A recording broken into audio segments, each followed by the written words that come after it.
Hello बच्चों, good morning to all of you. क्या हाल चाल है आपका? आई होप आप सब अच्छे से होंगे और मस्ती से अपनी पढ़ाई कर रहे होंगे, राइट। बारिश का मौसम है, काफी खुशनुमा मौसम है और इसी खुशनुमा मौसम के साथ मैं आज लेकर के आया हूँ आपके समक्ष चैप्टर 1 ऑफ क्लास 11। ठीक है, क्लास 11 का फर्स्ट चैप्टर जिसका नाम है सेट थ्योरी। तो बेटा आज हम लोग सेट थ्योरी के कंसेप्ट पढ़ेंगे और बहुत अच्छे से इस चैप्टर को समझेंगे कि सेट थ्योरी क्या होती है। As the name indicate, set, set का मतलब ये बेटा वो वाला सेट नहीं है कि सर मैंने कोई लड़की पटा ली, सर सेट कर ली मैंने कोई लड़की, ये वाला सेट होना नहीं है। ठीक है, ये सेट अलग चीज है। जैसे मैं आपसे अगर कहूं कि बचपन में आप मेले में मम्मी के साथ घूमने जाते होंगे तो आप लोग तो मम्मी ने आपको तो झूले में बिठा दिया, लेकिन मम्मी खुद क्या कर रही है, कहीं से कोई क्रॉकरी खरीद रही है, कुछ खरीद रही है।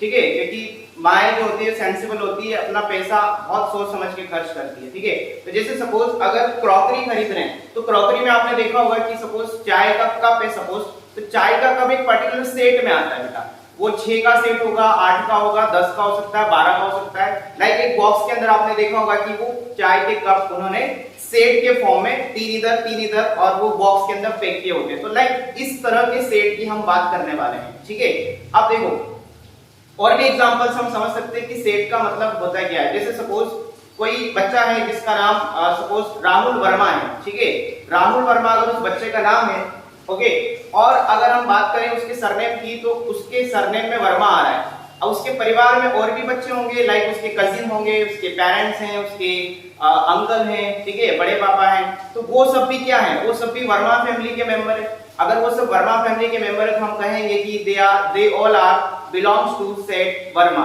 Okay, like set in the sense की एक पर्टिकुलर अलग अलग ऑब्जेक्ट्स का कलेक्शन। ठीक है, ये डेफिनेशन पार्ट है, उसमें मैं बाद में आऊंगा, लेकिन पहले आपको मैं बताना चाहता हूं कि इस चैप्टर के सेट थ्योरी के कांसेप्ट कहां-कहां यूज होने वाले हैं। तो बच्चों बहुत ही ध्यान से समझना, ये चैप्टर जितना आसान है उतने ही इसके यूज है, एप्लीकेशन इसके बहुत ज्यादा है। ठीक है बेटा, तो देखो concept of this chapter will be used in the following chapters। कौन-कौन से चैप्टर में हमें सेट थ्योरी से सामना करना पड़ेगा, है ना। तो आप वो पहले से ही समझ लीजिए कौन-कौन से चैप्टर आपके माइंड में पहले से रख लीजिए। जैसे पहला चैप्टर है रिलेशन। ठीक है, रिलेशन के बाद अगला चैप्टर आएगा फंक्शन, उसके बाद अगला चैप्टर है PNC, permutation and combination full form होता है इसका। अगला चैप्टर है probability and last is sequence and series या सीक्वेंस एंड प्रोग्रेशन।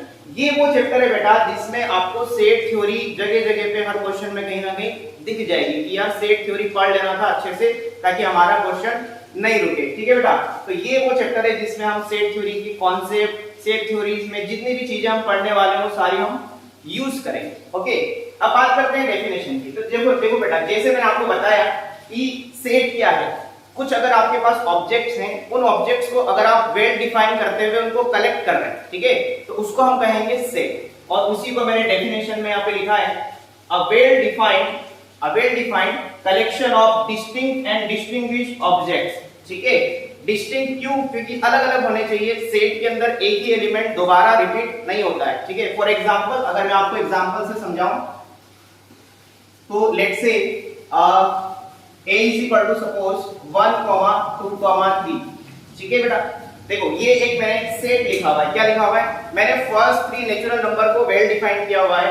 आप यहाँ पे एक चीज ये भी समझ लीजिए कि सेट जो होता है उसको हम कैपिटल अल्फाबेट से रिप्रेजेंट करते हैं। तो देखो मैंने यहाँ पे कैपिटल अल्फाबेट से रिप्रेजेंट किया है और इस तरीके से करली ब्रैकेट में मैंने ऑब्जेक्ट्स को अरेंज करके लिखा है। ठीक है, यहाँ पे ये 1, 2, 3 क्या है, फर्स्ट 3 नेचुरल नंबर से। तो मैंने नेचुरल नंबर के सेट से फर्स्ट 3 नेचुरल नंबर पिक किए और उनको सेट ए के अंदर फिक्स कर दिया। आप और भी एग्जांपल ले सकते हैं बेटा, जैसे b इज इक्वल टू आप ले सकते हैं a, b। इस तरीके से एक सेट और मैंने लिखा है जिसके अंदर मैंने स्मॉल अल्फाबेट लिखे हैं a, b। वहां से मैंने 26 अल्फाबेट में से 2 अल्फाबेट पिक करके सेट b बना दिया।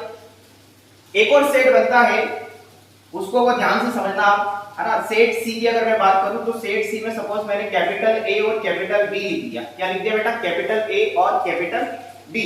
ये बच्चों को थोड़ा सा कम फेमिलियर होता है, बच्चे थोड़ा सा इसमें अनकंफर्टेबल होते हैं कि क्या लिखा है। देखो a, b मैंने लिखा है और आपके सामने मैंने a की वैल्यू ऊपर लिखी है सेट a की और सेट b की नीचे लिखी है। ठीक है, तो c को मैं और क्या लिख सकता हूं फर्दर। देखो a अपने आप में क्या था, सेट 1, 2, 3 था और सेट b जो था अपने आप में क्या था, a, b था। ठीक है, तो बेटा यहाँ पे ये हो गया। अच्छा सर सेट के अंदर सेट आ गया, हाँ सेट के अंदर भी सेट आ सकता है। अब जो अंदर सेट आया है वो सेट नहीं है, वो इस पर्टिकुलर सी सेट के लिए एलिमेंट का काम कर रहा है। किसका काम कर रहा है बेटा? एलिमेंट का काम कर रहा है। तो यहाँ पर 1, 2, 3 वाला ये सेट और ये सेट दो एलिमेंट बन जाएंगे। एक एलिमेंट ये बनेगा, एक एलिमेंट ये बनेगा। तो इसमें दो एलिमेंट होंगे। बच्चे जनरली लिख देते हैं कि सर ये 5 एलिमेंट है, नहीं ये 2 एलिमेंट है सिर्फ, है ना। तो आपको ये ध्यान रखना है कि सेट सी जो है उसके अंदर 2 ही एलिमेंट। अब हम आते हैं, जैसे मैंने यहाँ पे आपको डेफिनेशन समझा दी कि डेफिनेशन क्या है, a well defined collection of distinct objects. उसके बाद मैंने आपको एक बात ये भी बताई कि सेट को हम कैपिटल लेटर से रिप्रेजेंट करते हैं। वो कुछ भी हो सकते हैं, एबीसी हो सकता है, XYZ हो सकता है, PQR हो सकता है ना, MNM हो सकता है ना, O हो सकता है। इस तरीके से कोई भी अल्फाबेट आपको लिखना है उसको कैपिटल लेटर में लिखेंगे आप। सेट को रिप्रेजेंट करने का तरीका है। और ये कर्ली ब्रैकेट होता है, कर्ली ब्रैकेट हम यूज करते हैं सेट थ्योरी के अंदर किसी भी सेट को बनाने के लिए। ठीक है बेटा, आई होप याद की बातें आपको समझ में आई होगी। अब हमारा अगला टाइटल है, नेक्स्ट टाइटल बेटा आएगा हमारा कार्डिनल नंबर। ठीक है, अगला टाइटल आएगा हमारा cardinal number. Okay, cardinal number या इसको हम कार्डिनलिटी भी बोलते हैं। ठीक है ना, ये क्या होता है? देखो कार्डिनल नंबर क्या होता है। कार्डिनल नंबर कुछ नहीं है बेटा, बहुत ही आसान है। जितना नाम इसका टफ है उतना ही आसान है इसको समझना।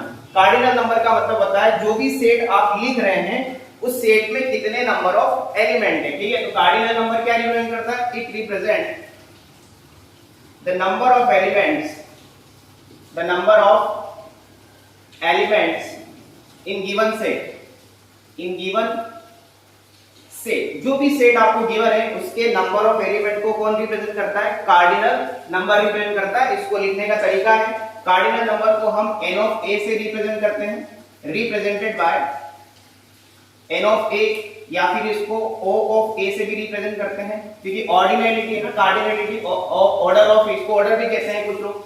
ठीक है, ये ऑर्डर भी हो सकता है ना, इसका नाम है सेकंड। तो ऑर्डर ऑफ ए या फिर इसको मॉड ऑफ ए से भी रिप्रेजेंट किया जाता है। इन तीनों का मतलब होता है कि सेट में कितने नंबर ऑफ एलिमेंट है, राइट। तो जैसे अगर मैं आपसे कहूं कि सेट ए यहाँ पे लिखा है, सेट बी यहाँ लिखा है, सेट सी यहाँ लिखा है, तो अगर मैं आपसे कहूं उसी एग्जांपल से मैं दोबारा उसको लिखता हूं कि सेट ए जो मैंने लिखा था वो 1, 2, 3 लिखा। अगर मैं आपसे कहूं कि how many number of element in set A, how many number of element in set ए, आप काउंट करके लिख सकते हैं आराम से कि कितने एलिमेंट इसके अंदर आ रहे हैं। 1, 2, 3, 3 एलिमेंट इसके अंदर आ रहे हैं। तो यहाँ पर कार्डिनल नंबर कितना हो जाएगा बेटा? 3 हो जाएगा। आप इसको ऑर्डर ऑफ ए भी बोल सकते हैं या मॉड ऑफ ए भी बोल सकते हैं, लिखने के रिप्रेजेंट करने के तरीके। अगर मैं सेट बी की बात करूं तो यहाँ पे n ऑफ बी कितना हो जाएगा बेटा? इस एग्जांपल के लिए, इस पर्टिकुलर एग्जांपल के लिए n ऑफ बी कितना हो जाएगा? यहाँ पे n ऑफ बी हो जाएगा 2, क्योंकि यहाँ पे कितने नंबर ऑफ एलिमेंट आ रहे हैं बेटा? 2 नंबर ऑफ एलिमेंट यहाँ पे लिखे हुए हैं, 2 नंबर ऑफ एलिमेंट। ओके, अब यहाँ आपको समझने की बहुत ज्यादा जरूरत है, जैसा कि मैंने थोड़ी देर पहले अभी बताया था। सेट सी के अंदर देखो, सेट सी अपने आप में 2 सेट का बना हुआ नया सेट है। ठीक है, राइट। तो मैंने यहाँ पे इस तरीके से लिखा, फिर a और b की वैल्यू मैंने यहाँ से पिक करके लिखी। अब आपको ये सोचना है कि सेट सी में कितने नंबर ऑफ एलिमेंट आने वाले हैं। तो सेट सी में कितने नंबर ऑफ एलिमेंट आने वाले बेटा? देखो, एक ये एलिमेंट हो गया और एक ये एलिमेंट हो गया, तो इसमें नंबर ऑफ एलिमेंट हो जाएंगे कितने बेटा? 2। ठीक है, नंबर ऑफ एलिमेंट कितने हो जाएंगे? 2 हो जाएंगे। ठीक है ना बेटा। अब देखो, इसमें एक कंफ्यूजन होता है बच्चों को कि सर 3 एलिमेंट इधर है, 2 इधर है, तो 5 होना चाहिए। नहीं, 5 नहीं। अब ये मिलकर के एक अपने आप में एक नंबर बन जाएगा, एक ही नंबर बनेगा, एक नंबर ये बनेगा। तो 2 यहाँ पे एलिमेंट है। ठीक है ना। आप लोग सोच रहे हैं सर बार बार एलिमेंट एलिमेंट क्यों बोल रहे हैं? एलिमेंट क्या होता है? एलिमेंट का मतलब होता है जो आपने सेट के अंदर लिखा हुआ है। आप इसको ऑब्जेक्ट्स भी बोल सकते हैं, एलिमेंट्स भी बोल सकते हैं। ठीक है ना, हम लोग एलिमेंट्स ज्यादा यूज करेंगे, सेट के एलिमेंट्स की बात चलेगी यहाँ पे। तो मैंने यहाँ पे एक वर्ड लिखा है एलिमेंट्स। ठीक है, इसको लेकर के आप कंफ्यूज मत रहिएगा कि एलिमेंट्स क्या होता है, राइट। चलिए, अब आपको कुछ सिंबल में आपको बताता हूँ। कुछ छोटे छोटे सिंबल्स हैं जो आपको पता होने चाहिए, जो इस चैप्टर में बहुत ज्यादा यूज होने वाले हैं। ठीक है ना, तो वो सिंबल से आप पहले ही फेमिलियर हो जाइए ताकि आपको आगे दिक्कत नहीं आएगी। ठीक है, तो हेडिंग है सम इंपॉर्टेंट सिंबल्स, राइट। देखिए सिंबल्स कौन कौन से हम इस चैप्टर में यूज करने वाले हैं। सबसे पहला सिंबल हमारा होगा लाइक ये वाला, है ना। ये किसका सिंबल है बेटा? सच दैट का। इसका नाम क्या है? Such that. जब भी सेट थ्योरी में ये सिंबल आपको दिख जाए समझ जाना कि सच दैट का। ठीक है। एक स्लेश वाला भी साइन होता है इस तरीके का, ये भी सच दैट का ही होता है, राइट, ओके। एक इस तरह का साइन होता है उल्टा ई जैसा, इसका मतलब होता है देयर एग्जिस्ट, है ना, इसका मतलब होता है देयर एग्जिस्ट, राइट। अगर सेट थ्योरी में आपको कॉमा दिख जाए कहीं पे तो कॉमा का मतलब होता है एंड, ठीक है। सेट थ्योरी के अंदर कॉमा का मतलब एंड होता है। अगर आपको इस तरीके का साइन दिख जाए, इस तरह का सिंबल दिख जाए, ये ई जैसा ना, ये जैसा थोड़ा सा बैंड किया हुआ है, ये सिंबल होता है किसका, ये होता है बिलोंग्स टू का, किसका, बिलोंग्स टू, ठीक है। और एक लास्ट सिंबल है जो यहां यूज होता है, ये वाला, ये किसका सिंबल है, ये है does not belong to, does not belong to. अगर आप बेटा थोड़े से भी इंग्लिश को अच्छे से समझते हैं तो बिलोंग्स टू का मतलब क्या है, वहां से बिलोंग करना, वहां से आना। तो जैसे मैं इस पर्टिकुलर सिंबल की बात करूं तो जैसे एक सेट है हमारे पास यहाँ पे A 1, 2, 3, अगर मैं आपसे कहूं कि 1 फिलिंग द ब्लैंक A, है ना, इस तरह के क्वेश्चन एनसीईआरटी में बहुत सारे प्यारे प्यारे क्वेश्चन दिए, तो यहाँ फिलिंग द ब्लैंक्स में क्या आएगा बेटा, फिलिंग द ब्लैंक्स में हम क्या भरने वाले हैं, तो यहाँ पर हम भरेंगे बिलोंग्स टू का साइन। क्यों, क्योंकि 1 जो है वो बिलोंग करता है सेट A से। जैसे मैंने आपको एग्जांपल दिया था कि वर्मा फैमिली में अगर कुछ बच्चे हैं या उनके पेरेंट्स हैं या उसके कजिन्स हैं तो वो सब वर्मा फैमिली से बिलोंग करते हैं, ठीक है। मैं अपनी फैमिली से बिलोंग करता हूँ, ठीक है ना, आप अपने अपने डिस्ट्रिक्ट से बिलोंग करते हैं, हम इंडिया से बिलोंग करते हैं, राइट। तो इस तरीके से तो ये बिलोंग्स टू का साइन है। अगर मैं आपसे कहूं कि डज नॉट बिलोंग्स टू कैसे यूज होगा, तो सपोज अगर मैं एक एलिमेंट लिखता हूं 4 और इधर फिलिंग द ब्लैंक्स A, तो यहां पर साइन आएगा किसका बेटा, डज नॉट बिलोंग्स टू का। क्यों आएगा, क्योंकि आप सेट A में देखिए ना, आप इस सेट A के अंदर देखेंगे तो इसके अंदर 4 है ही नहीं अवेलेबल, ठीक है ना। तो जो अवेलेबल होगा उसके लिए बिलोंग्स टू, जो अवेलेबल नहीं होगा उस सेट के अंदर उसके लिए हम डज नॉट बिलोंग्स टू का सिंबल यूज करने वाले हैं, ठीक है। आप इसको पहले नोट कर लीजिए अच्छे से, उसके बाद हम आगे बढ़ेंगे।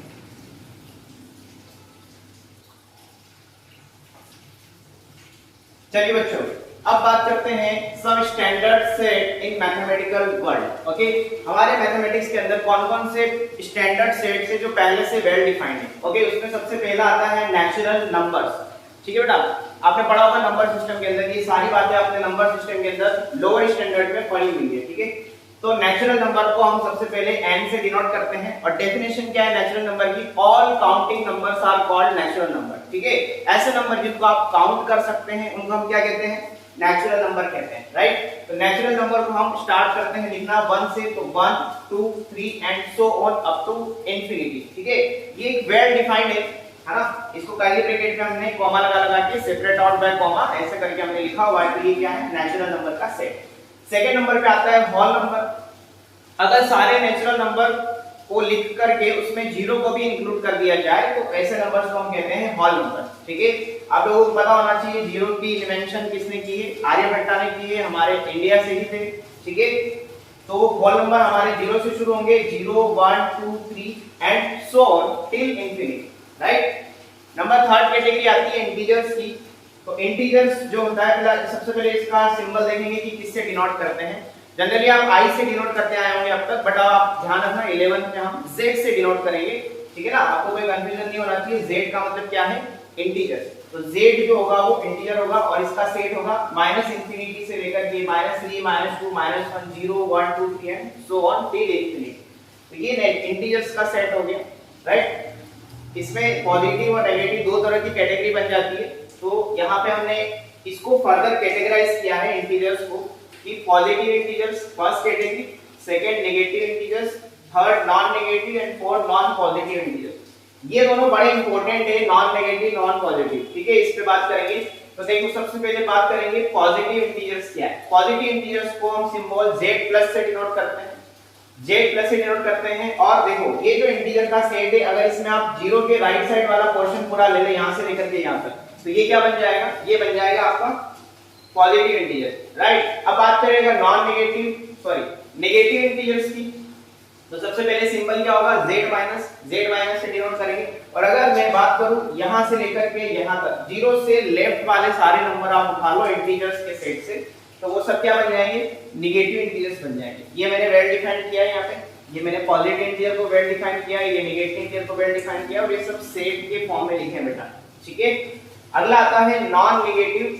नॉन नेगेटिव का मतलब जो नेगेटिव नहीं है। अब आपने एक चीज सोची होगी कि सर आपने जीरो के राइट साइड वाले ले लिए, ठीक है समझ में आ गया, जीरो के लेफ्ट साइड वाले ले लिए, वो भी समझ में आ गया। सर जीरो का क्या हुआ? जीरो का कुछ नहीं हुआ बेटा, जीरो नेगेटिव पॉजिटिव दोनों नहीं होता है, ठीक है, न्यूट्रल होता है। तो हम जीरो को दोनों में इंक्लूड करते हैं, नॉन नेगेटिव नॉन पॉजिटिव दोनों में इंक्लूड करते हैं। और जैसे आप जीरो इंक्लूड करेंगे अलग कैटेगरी बन जाती है। नॉन नेगेटिव का मतलब जो नेगेटिव नहीं है लेकिन जीरो को इंक्लूड कर रहे हैं। जैसे 1 2 3 से इंफिनिटी वाला जो सेट है उसमें अगर आप जीरो को और इंक्लूड कर लेंगे तो वो क्या बन जाएगा बेटा? वो बन जाएगा नॉन नेगेटिव। फर्दर है नॉन पॉजिटिव। नॉन पॉजिटिव का मतलब अगेन जो नेगेटिव इंटीजर का सेट है उसमें अगर आप जीरो को इंक्लूड कर लेंगे, देखो मैंने लास्ट में जीरो को इंक्लूड किया, तो ये क्या बन जाएगा? ये बन जाएगा नॉन पॉजिटिव इंटीजर, राइट। बहुत सिंपल सी बात है। नॉन नेगेटिव का मतलब जो नेगेटिव नहीं है लेकिन जीरो को इंक्लूड करते हैं। नॉन पॉजिटिव का मतलब जो पॉजिटिव तो नहीं है लेकिन जीरो को इंक्लूड करते हैं, ठीक है। इसके बाद फर्दर कैटेगरी आती है हमारी रेशनल नंबर की, उसमें हम लोग जाएंगे। उसके पहले आप इसको नोट कर लीजिए एक बार जल्दी से। चलिए बेटा आगे बात करें तो इंटीजर्स के बाद आता है रैशनल नंबर। तो रैशनल नंबर जैसा नेम से पता चल रहा है कि रेशियो। देखो रैशनल नंबर में क्या आ रहा है बेटा? रेशियो, ये वर्ड आ रहा है रेशियो। इसका मतलब ये रेशियो के फॉर्म में लेके जाएंगे और इन नंबर्स का रेशियो लिखा जाएगा। जो इंटीजर्स के सेट में जो इंटीजर्स हमने लिखे हैं उनको अगर हम एक दूसरे को डिवाइड लगाना शुरू कर दें तो हमें रेशनल नंबर मिलना शुरू हो जाएंगे। तो रेशनल नंबर को हम q से डिनोट करते हैं, सिंबल है q। इसकी डेफिनेशन क्या है? Rational number written in the form of p divided by q where p, q belongs to z। देखो यहाँ पे बिलोंग्स टू का सिंबल आ गया जो मैंने आपको अभी सिखाया था, ये सिंबल हम बहुत यूज करेंगे। बिलोंग्स टू का मतलब इंटीजर के सेट से अब ये दोनों नंबर बिलोंग करते हैं, z मतलब integer. Where q must not be equal to 0, q 0 नहीं होना चाहिए। q 0 नहीं होना चाहिए q को, क्योंकि q डिनोमिनेटर में है। अगर q 0 हो जाएगा तो ये क्वांटिटी डिफाइन नहीं होगी, इंफिनिटी की तरफ अप्रोच करें। तो मैं आपको एग्जांपल देता हूं रेशनल नंबर के। Let's say 1 divided by 2 and let's say 10 divided by 3 and so on. आप ऐसे बहुत सारे इंटीजर का डिवाइड लगा के एक रेशनल नंबर निकाल सकते हैं, ठीक है। अब देखो मैंने 1/2 जो लिखा है और 10/3 लिखा है, इसको लिखने के पीछे भी कुछ रीजन है। उसके पीछे रीजन ये है कि अगर आप 1/2 को ध्यान से देखें, इसको आप डिवाइड लगाएंगे तो ये कितना आ जाएगा बेटा? ये आ जाएगा 0.5, राइट। और अगर आप 10 को 3 से डिवाइड लगाओगे तो इसकी वैल्यू हो जाएगी 3.333 और ये चलता जाएगा कंटीन्यूअस, ठीक है ना। तो यहां से रेशनल नंबर की दो कैटेगरी बनती है। पहली कैटेगरी बनती है अगर 1/2 की बात करें है तो ये भी b/2 के फॉर्म में, बट इसका आंसर 0.5 आ रहा है। तो ऐसे रेशनल नंबर को हम कहते हैं टर्मिनेटिंग रेशनल नंबर। क्या कहते हैं बेटा? टर्मिनेटिंग। डेसिमल के बाद अगर आपका वैल्यू आप जो लिख रहे हैं वो टर्मिनेट हो गई है 1 2 डिजिट के बाद, 3 डिजिट के बाद या और भी कुछ डिजिट, पर्टिकुलर फाइनाइट डिजिट के बाद अगर आपका डिवीजन रुक गया है, इसका मतलब वो टर्मिनेटिंग रेशनल नंबर है। बट अगर 10/3 की बात करें तो ये पॉइंट के बाद 3333 इंफिनिटी तक चलता जाएगा, ये कभी भी रुकने वाला नहीं है। इसको कुछ लोग 3.3 पर बार भी दिखाते हैं इस तरीके से। बार का मतलब क्या है कि वो बार-बार रिपीट हो रहा है, दैट्स इट। तो ये जो टाइप है ये है नॉन टर्मिनेटिंग बट रिपीटिंग, है ना। इस तरह का रेशनल नंबर है नॉन टर्मिनेटिंग बट रिपीटिंग, ठीक है। ये टर्मिनेट भी नहीं हो रहा है बट ये रिपीट कर रहा है, राइट। तो रेशनल नंबर के दो अलग-अलग टाइप्स है जो आपको पता होने चाहिए। अब बात करें इर्रेशनल नंबर की, तो इर्रेशनल नंबर की कैटेगरी पूरी तरीके से अलग है। इसको हम q डैश से डिनोट करते हैं, है ना। इसकी डेफिनेशन ये है, पहली डेफिनेशन तो ये है कि ऐसे नंबर जो रेशनल नहीं है वो इर्रेशनल कैटेगरी में आते हैं। सेकंड है कि numbers which are written in the form of NRNT। NRNT का मतलब होता है non repeating non terminating, right. NRNT का फुल फॉर्म क्या है? Non repeating non terminating. मतलब ऐसे नंबर जो रिपीट भी नहीं कर रहे हैं डेसिमल के बाद और टर्मिनेट भी नहीं हो रहे हैं, ऐसे नंबर को हम कहते हैं इर्रेशनल नंबर, ठीक है। इसके काफी फेमस एग्जांपल है। पहला एग्जांपल है √2, अगला एग्जांपल है √3, अगला एग्जांपल है √5, ठीक है। अगला एग्जांपल है 5, नेक्स्ट है e, है ना, एक्सेट्रा। ऐसे बहुत सारे एग्जांपल है, लेकिन ये कुछ फेमस एग्जांपल है इर्रेशनल नंबर के, ठीक है, जो आपको आगे जाकर के बहुत यूज होने वाले हैं। स्पेशली पाई की बात करें, e की बात करें, बहुत ज्यादा यूज होगा आगे जाकर के कैलकुलस के अंदर, ठीक है। फंक्शन के अंदर बहुत ज्यादा यूज होने वाला है। यहाँ पर e जो है ये लॉगरिथम में मैं आपको पढ़ाऊंगा, लॉगरिथम के अंदर आएगा। e मतलब नेपियर कांस्टेंट होता है, इसकी अप्रोक्सीमेट वैल्यू होती है 2.718, राइट। अप्रोक्सीमेट वैल्यू बेटा, इरेशनल है तो पॉइंट के बाद ये नंबर्स और चलते गए हैं। पाई की आप सबको पता ही है, पाई की वैल्यू अप्रोक्सीमेटली 3.14 होती है, राइट। इन दोनों की वैल्यू आप बिल्कुल याद करके रखिए, बहुत ज्यादा यूज होने वाला है।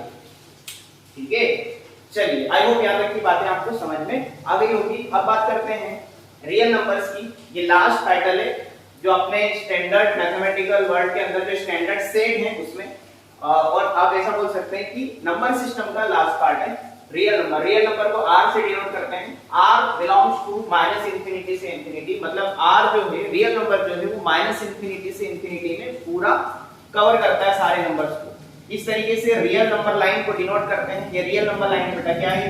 रियल नंबर लाइन है। इस पर आपके दुनिया के सारे नंबर आ जाएंगे, ठीक है ना। ये real number line minus infinity से इंफिनिटी के बीच के सारे नंबर इसमें आ जाएंगे। अच्छा, इसका मतलब सर ये हुआ कि natural number, whole number, integers, rational, ये सब इसके अंदर आ जाएंगे? यस। क्या इरेशनल भी इसके अंदर आएंगे? यस बेटा, इसके अंदर सारे के सारे जितने भी आपने अभी तक नंबर्स पढ़े वो सब रियल नंबर के अंदर कंसीडर हो जाएंगे, ठीक है, उसके अंदर इंक्लूडेड है। ठीक है, अब हम बात करेंगे आगे टाइप्स ऑफ सेट की। इस सेट के कितने कितने टाइप्स है अलग अलग, उस पर हम बात करेंगे। उसके पहले आप इसको नोट कर लीजिए एक बार।